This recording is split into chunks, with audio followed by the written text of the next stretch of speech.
पहिल्यांदा मी ह्या ठिकाणी पक्षसृष्टींचे आदरणीय एकनाथ शिंदे साहेब, तसेच आमच्या लातूर जिल्ह्याचे नेते सुधाकरजी भालेराव साहेब आणि आमचे जिल्ह्याचे प्रमुख चंद्रकांत टेंगेटोल साहेब यांचे पहिल्यांदा मी आभार मानतो की त्यांनी मला तोगरी सर्कल मधून जिल्हा परिषद निवडणूक लढवण्यासाठी त्या ठिकाणी मला संधी दिली. ज्यावेळेस आता लोकांमध्ये मला जायचं आहे, लोकांचे जे प्रश्न आहेत, मूलभूत प्रश्न आहेत, त्या मूलभूत प्रश्नाकडे मला सर्वात जास्त जायचंय. आजपर्यंत जे राजकारण झालं, जातीपातीचं राजकारण, पैशाचं राजकारण, दारूचं राजकारण, तर मला माझ्या मतदारसंघामध्ये एक वेगळ्या प्रकारचं त्या ठिकाणी राजकारण करायचं आहे.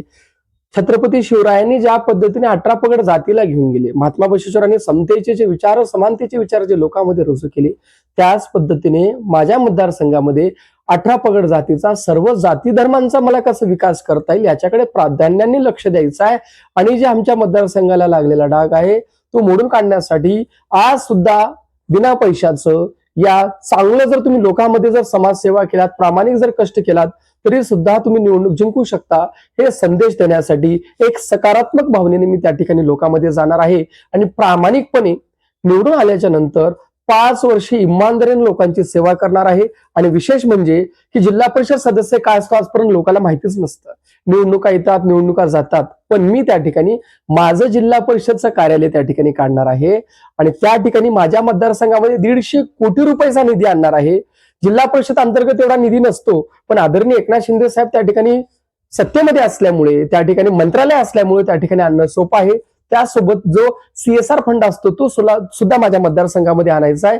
आणि गावात आपण म्हणत असतो की भ्रष्टाचार आपल्या उड्या डोळ्याने बघत असतो, तर अशा माझ्यासारखा जर लोकप्रतिनिधी जर लोकात निवडून आला तर एक महाराष्ट्राला नवीन चालना देण्यासाठी, लातूरला नवीन चालना देण्यासाठी लोकप्रतिनिधी कसा असावं, लोकांचा विकास कसा करावा, भ्रष्टाचार न करता सुद्धा कामं कसं करता येतात, कार्यकर्ता कसा जगवावा, मला एक आदर्श उदाहरण मला लातूर जिल्ह्यामध्ये, महाराष्ट्रामध्ये सेट करायचं आहे. आणि मला माझ्या अप्पाराव पाटलांचा वारसा पुढे घेऊन जायचा आहे. आणि मी माझे हेच विचार घेऊन लोकांमध्ये जाणार. हे माझी सर्व जनतेला आव्हान आहे की माझ्यासारख्या सर्वसामान्याच्या, तरुणाच्या, सुशिक्षित असलेल्या व्यक्तीच्या पाठीमागे थांबा.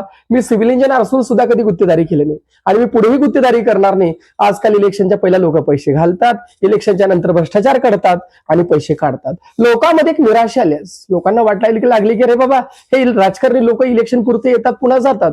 हे कुठेतरी आपण बदलून काढलं पाहिजे. आणि बदलून काढण्यासाठीच मी त्या ठिकाणी एक वारसा चालवण्यासाठी, एक राजकारण कसा असावा, ज्या पद्धतीने ज्या पद्धतीने आदरणीय विलासराव देशमुख साहेब होऊन गेले, ज्या पद्धतीने गोपीनाथरावजी मुंडे साहेब होऊन गेले आणि ज्या पद्धतीने लाडकी बहीण योजना चालवल्यामुळे पुन्हा महायुतीची सरकार महाराष्ट्रामध्ये आली, तसे आमचे नेते एकनाथजी शिंदे साहेब यांच्याकडला आदर्श मानून आम्हाला लाडक्या बहिणीसाठी, या सर्वसामान्य लोकांसाठी एक काहीतरी करून दाखवायचं आहे. म्हणून आम्ही ह्या ठिकाणी एक शुद्ध अंतःकरणाने प्रामाणिकपणे लोकांमध्ये जाऊ आणि लोकांना आमचे मत मागू.